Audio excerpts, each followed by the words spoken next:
A'udzubillahi minasyaitonirrajim. Bismillahirrahmanirrahim. Robbi a'udzubika min hamazati sayatin wa a'udzubika robbi ayahdurun.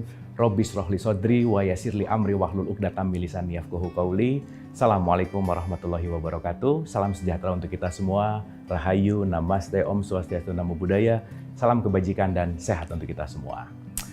Beberapa saat ke depan kita akan belajar sama-sama. Saya akan menjadi teman perjalanan kita semua untuk belajar, membuka pikiran dan membuka hati, yang mudah-mudahan program ini, acara ini menjadi acara yang sangat bermanfaat untuk pengetahuan dan kesadaran kita.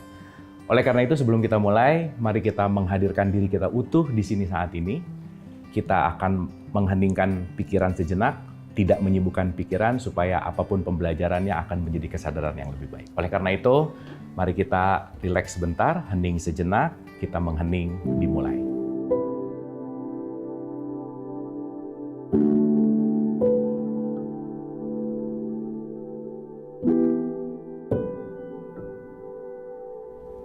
Selesai dan terima kasih. Baik, hari ini kita akan berbicara tentang hal yang paling esensial untuk kita awali dalam perjalanan hidup, di mana yang penting untuk kita sadari dan kita ketahui, memaknai tujuan hidup. Terkadang kita suka bingung, kita suka cari tahu kanan atau kiri tentang hidup ini tuh sebetulnya untuk apa sih gitu.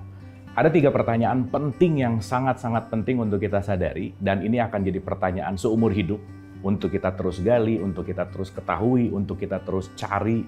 Di mana pertanyaan nomor 1 ini fundamental sekali.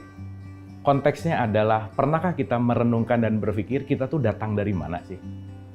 Terus saya rasa dan kita menyadari, kita semua ini tidak ada yang pernah minta dilahirkan ke semesta raya. Nggak ada yang pernah minta jadi laki-laki atau perempuan, dilahirkan di rahim ibu siapa, di kota mana, dengan bentuk seperti apa, warna kulit, dan seterusnya. Terus untuk apa kita hadir ke sini? Dan pertanyaan yang paling penting lagi adalah yang nomor 3. Terus abis ini tuh mau kemana sih sebetulnya? Dimana ketika 3 pertanyaan ini tidak direnungkan atau jarang direnungkan, jangan-jangan kita hanya mengulang aktivitas sehari-hari. Diulang dengan kesadaran yang sama, diulang dengan pemikiran yang sama. Disitulah kenapa akhir-akhir ini kalau kita melihat angka kecemasan, khawatir, stres, depresi itu sangat tinggi.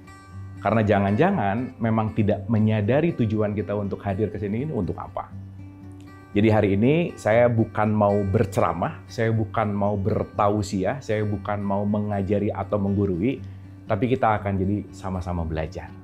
Jadi jangan merasa digurui, jangan merasa diceramahi, tetapi mudah-mudahan apapun yang kita dapat dari pembelajaran kita di sini, ini akan menambah pengetahuan kita, dan yang lebih penting lagi adalah menambah kesadaran kita.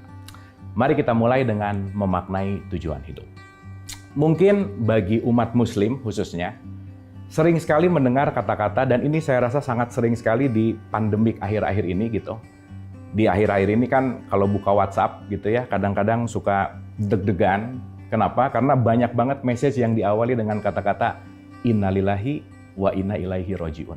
Tetapi yang jadi pertanyaan dan yang menjadi perenungan adalah, apakah ketika kita mengucapkan atau mengatakan, kita menyadari dan tahu betul apa yang kita ucapkan, dan dalam tanda petik, jangan-jangan saya cuma membunyikan, tetapi saya tidak memaknai apa yang saya ucapkan. Dan itu menjadi satu kebiasaan, di mana ada satu kebiasaan dan ada satu kebenaran. Dan yang paling sering ini, mari kita renungkan, membiasakan kebenaran atau membenarkan kebiasaan. Nah, saya kasih contoh. Mungkin saya akan sedikit kasih visual supaya mudah. Kita akan mengklasifikasikan. Klasifikasinya kurang lebih seperti ini.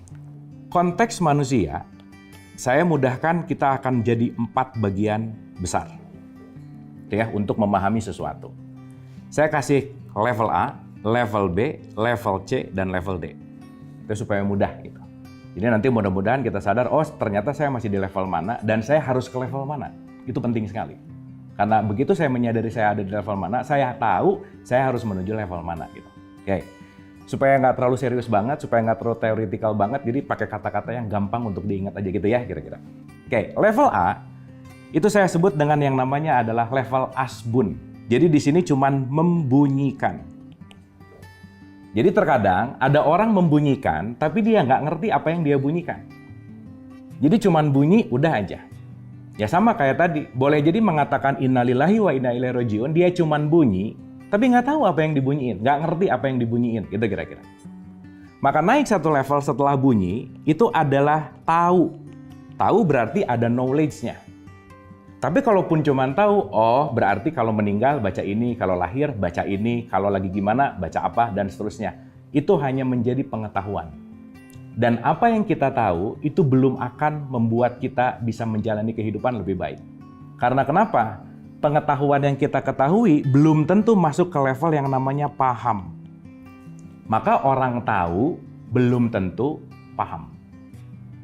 Tetapi balik lagi, paham ini belum cukup juga. Karena orang paham belum tentu mengerjakan atau melakukan.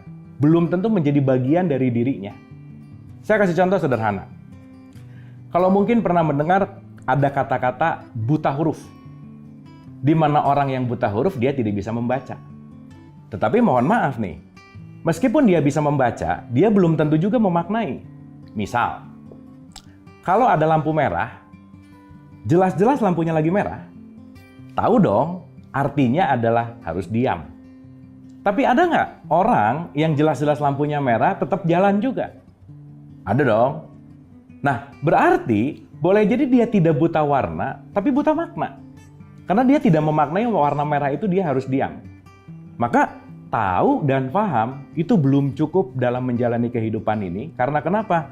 Yang terpenting adalah level D yang disebut dengan yang namanya kesadaran.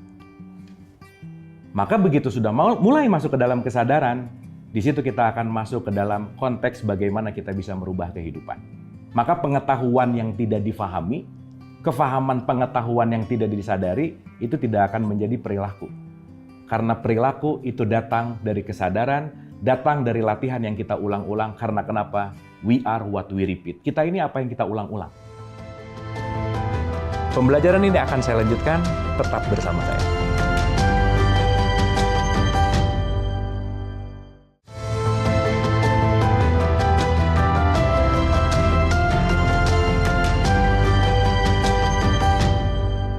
Masih bersama saya Abu Marlo, mari kita lanjutkan pembelajaran ini. Nah, kembali kepada level-level ini. Saya kasih contoh sederhana begini. Ketika dapat message terus ada kata-kata innalillahi wa inna ilaihi rajiun. Oke, mungkin dari kecil familiar sekali dengan kata-kata itu. Mungkin dari kecil sering banget mengucapkan kata-kata itu. Nah, sekarang kita renungkan baik-baik kalimat innalillahi wa inna ilaihi rajiun. Karena kebanyakan orang tahu kalau udah dengar innalillahi wa inna ilaihi rajiun, pasti langsung yang ada di dalam pikirannya adalah kematian. Nggak salah. Tetapi ternyata innalillahi wa inna ilaihi rajiun itu bukan hanya urusan berbicara masalah kematian. No. Karena kenapa? Justru fundamental kesadaran kehidupan kita itu datang dari innalillahi wa inna ilaihi rajiun. Itu yang akan menjadi kunci kesadaran kita dalam kehidupan, itu yang akan menjadi pegangan kita, dan saya rasa ini adalah hal yang paling penting dalam kondisi kesadaran kita tentang innalillahi wa inna ilaihi rajiun. Oke, sedikit kita berbicara tentang pemaknaan katanya. Dalam bahasa, kalau kita baca di Quran gitu ya, ada konteks yang namanya inna, fa'in nama, atau lakod, atau walakod gitu misalkan. Itu pasti memiliki pemaknaan dengan esensi yang sungguh-sungguh, serius banget gitu. Maka itu penekanan. Nah, sekarang kita ambil kata-kata ini untuk kita masuk bukan hanya bunyi, tapi jadi tahu. Mudah-mudahan akhirnya jadi paham, akhirnya jadi kita bisa sama-sama punya kesadaran. Yuk, kita petik dari kalimat awalnya. Inna lillah. Jelas kan? Inna lillah. Sesungguhnya, kita ini semua berasal dari Allah, dari Tuhan, dari satu sumber. Dan kalimat berikutnya, wa inna ilaihi rajiun. Dan kita akan kembali. Kembali. Di situ menarik itu kalimatnya. Kita datang dari satu tempat dan kita akan kembali ke tempat itu. Mungkin selama ini hanya jadi kalimat yang dibunyikan, tapi kalau kita sebentar lagi akan masuk ke dalam kesadaran, kalimat ini akan memiliki kedalaman makna yang sangat luar biasa untuk kita renungkan sebetulnya. Oke, saya akan gambarkan sederhana supaya mudah gitu ya. Oke, saya kasih contoh sederhana begini. Kalau berbicara innalillah, berarti semua kita datang dari sumber yang sama. Saya rasa setuju dong, karena kalimatnya juga universal sekali gitu. Oke, saya menggunakan simbol dalam konteks Allah atau Tuhan atau sumber dengan alif lam lam ha ini adalah sebagai sumber di mana tempat kedatangan kita semua. Berarti kalau saya boleh gambarkan dan saya boleh kasih tanda, ini adalah starting point kita nih. Startnya dari situ. Dan ternyata poinnya adalah wa inna ilaihi rojiun. Akan kembali kepada titik yang sama. Nah dari sini kita udah mulai bisa menyadari nih. Ternyata start sama finish kehidupan itu titiknya sama. Ternyata kita ini starting point-nya tidak dihitung ketika kita keluar dari perut ibu kita. Ternyata kita datang dari satu tempat, kita sekarang lagi pergi sebentar ke tempat yang sekarang kita diami, berarti tempat yang sekarang kita diami ini sementara nih. Yang kita akan kembali ke tempat itu. Dimana kalau boleh saya katakan, kampung halaman sejati kita tuh bukan di sini. Di sini kita cuma mampir sebentar, kita cuma datang sebentar, kita cuma melakukan sebuah perjalanan, maka terkadang hidup itu disebut sebagai the journey. Sebuah perjalanan hidup. Jadi kalau sekarang kita mulai sadar nih, dan kita mulai menelaah lagi kalimat inna lillahi wa inna ilaihi rojiun yang hari-hari kita dengar, yang hari-hari kita baca, lebih dalam lagi kita akan punya pemaknaan yang lebih dalam lagi tentang kehidupan itu sendiri. Artinya, yuk kita renungkan lagi nih. Starting point-nya dari mana? Dari Dia, dari Allah, dari Tuhan. Akan kembali kemana? Kepada Dia juga. So kalau begitu, kita ini mau kemana sih sebenarnya? Secara sederhana, inti dari apa yang kita sekarang lakukan adalah kita mau jalan menuju pulang. Karena sejatinya dalam tanda petik kita ini sekarang sedang pergi. Jadi artinya apa? Kita mau pulang nih. Maka ini tolong digaris bawah tanda seru, penting banget untuk kita sama-sama sadari. Karena kita mau pulang, maka jangan terlalu sibuk mencari sesuatu yang pada akhirnya nggak bisa dibawa pulang juga. Kenapa? Karena jangan-jangan sekarang kita salah fokus nih. Di mana kehidupan yang sekarang ini adalah sementara, ada masa expired-nya, ada masa tunggunya. Jangan-jangan fokus kita terlalu kepada sesuatu yang sementara, padahal yang abadi nggak pernah dicari gitu. Padahal yang abadi nggak pernah mau terus menggali gitu. Karena kenapa? Terlalu sibuk kepada yang sementara sehingga kita lupa untuk kembali bahwa inti dari kehidupan ini sebetulnya adalah mau pulang gitu. Jadi mudah-mudahan di awal ini kita mulai bisa lebih dalam gitu ya memaknai kalimat innalillahi wa inna ilaihi rajiun itu bukan hanya ucapan. Tapi innalillahi wa inna ilaihi rajiun adalah kesadaran bahwa kita akan menuju pulang. Pertanyaannya, udah tahu jalan pulang atau belum? Udah tahu mau menuju kemana atau belum? Udah tahu tujuannya akhirnya itu mau kemana atau tidak gitu kira-kira. Dan itu yang penting untuk kita sadari gitu. Oke, itu hal yang paling penting untuk kita renungkan di awal ini. Oke, nah sekarang yang jadi pertanyaan, nggak mungkin dong kita tiba-tiba ada. Segala sesuatu itu pasti dalam perencanaan. Maka di banyak kitab suci dikatakan bahwa tidak ada yang sia-sia dalam hidup gitu. Bahwa semua penciptaan ini pasti ada dasarnya, pasti ada tujuannya. Tidak mungkin sang pencipta menciptakan sesuatu itu nggak mungkin kalau nggak ada skenario-nya. Nggak mungkin kalau nggak ada ceritanya, nggak mungkin. Dan ini yang penting untuk kita sadari. Dalam konteks kalau misalnya kita berbicara dalam kitab suci Al-Quran misalkan, di surat 20 ayat 41 itu dikatakan bahwa aku memilihmu untuk diriku. Wastokatuna li nafsi. Aku milih kamu ya, gitu kira-kira ceritanya. Untuk diriku. Jadi sadarilah siapapun yang sekarang hadir, kita ini semua adalah terpilih. Kita semua ini datang ke sini itu semuanya melalui seleksi ketat gitu.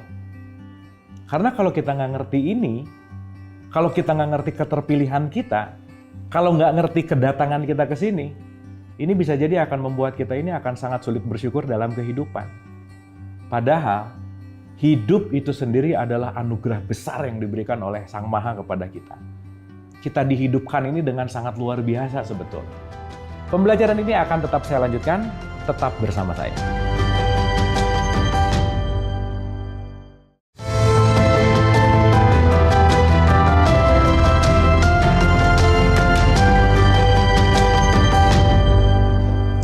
Masih bersama saya, Bu Marlo, mari kita lanjutkan pembelajaran ini.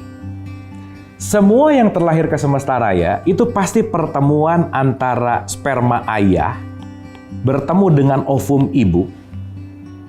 Maka lahirlah antara ayah dan ibu, pertemuan sperma dan ovum, lahirlah yang namanya adalah anak. Itulah adalah kita semua. Jadi kita ini lahir berdasarkan proses sudah pasti. Mengandungnya aja 9 bulan gitu. Tapi pernahkah kita merenung bahwa jumlah sperma yang dihasilkan oleh ayah itu jumlahnya jutaan bahkan ratusan juta, banyak banget. Tapi pernahkah kita bersyukur bahwa dari ratusan juta kesempatan yang terpilih cuma satu dan kitalah yang terpilih? Berarti kita ini pemenang dari ratusan juta, kalau mau disebut casting gitu, audisi gitu. Kita ini kepilih dari ratusan juta peserta yang dipilih cuma satu. Berarti kan kita ini so special. Berarti kan kita ini memang dipersiapkan untuk dipilih gitu. Nah, ini hal yang kadang-kadang kenapa kita masih banyak mengeluh, kita masih banyak khawatir, cemas berlebih.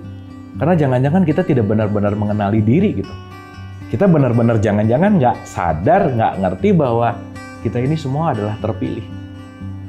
Maka kalau kita renungkan ulang, dari ratusan juta yang dalam tanda petik ikut audisi dan yang terpilih adalah kita cuma satu, the only one, the one gitu kira-kira. The one inilah yang akan menjalankan sebuah perjalanan yang sangat indah sebetulnya. Jadi di awal, mari kita sama-sama sadari bahwa hidup ini adalah berkah yang luar biasa, yang sebetulnya kita ini menang dalam kompetisi ratusan juta, banyaklah gitu intinya, dan kita adalah yang terpilih. Jadi poin pentingnya adalah sadarilah bahwa kita ini terpilih. Pertanyaan berikutnya, terus kalau terpilih untuk apa dipilih? Kan nggak mungkin tiba-tiba terpilih tidak ada job desk-nya. Nggak mungkin tiba-tiba terpilih nggak ada tujuan dipilih untuk apa, kan nggak mungkin. Maka ada peran yang sangat-sangat sederhana. Kalau saya mau menggambarkan lagi dengan sangat mudah supaya kita menganalogikan gitu kira-kira. Gampangannya kurang lebih seperti ini. Kalau mau dimudahkan, Allah ini sedang membuat yang namanya grand skenario, GS gitu ya. Berarti ada skenario besar tuh. Di mana skenario ini mau dipersiapkan untuk sebuah panggung sandiwara. Saya sebut PS aja gitu. Ya kalau mau dianalogikan secara teatrikal, jadi ini mau ada pagelaran panggung besar banget. Allah sebagai dalangnya, sebagai dalam tanda petik sutradaranya, memerlukan aktor dan aktrisnya.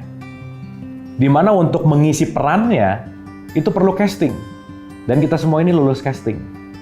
Di mana yang terlahir adalah aktor aktris yang akan memerankan panggung sandiwara besar ini untuk menjalankan grand skenario atau skenario besar dari Sang Maha itu sendiri gitu. Dan kita terpilih. Tadi kita sadari bahwa innalillah wa inna ilaihi rajiun, kita datang dari Dia. Nomor satu yang harus kita sadari adalah kita semua adalah visitor atau kita semua ini adalah tamu. Maka kita harus tahu, harus ngerti, harus menyadari tamu tuh bersikaplah seperti tamu gitu kira-kira. Jangan jadi tamu yang dalam tanda petik kurang ajar gitu. Maka yang paling penting berbicara masalah tamu, yang namanya tamu tuh nggak pernah punya hak memiliki. Karena kita di sini hanya diberikan fasilitas. Tamu, sekali lagi, tidak pernah punya hak untuk memiliki. Tapi berapa persen manusia sekarang yang dalam tanda petik udah jelas-jelas kita adalah tamu, udah jelas-jelas kita nggak pernah memiliki, tapi hobinya manusia itu merasa kehilangan gitu.